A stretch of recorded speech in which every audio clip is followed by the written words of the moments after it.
Hello everybody. So today I want to talk about calculus. The topic today is about integration. So now I want to show you how to answer.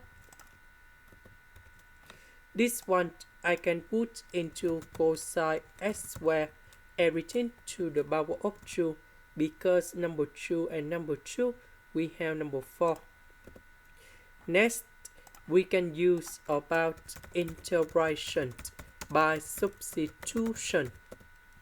So I will put about u equal to cosine s square.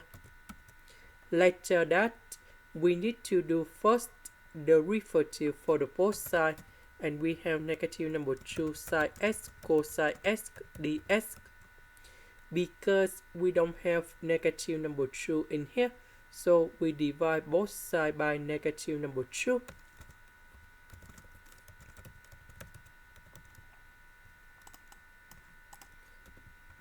So this one we change by u. Sine s cosine s dx we change by this one.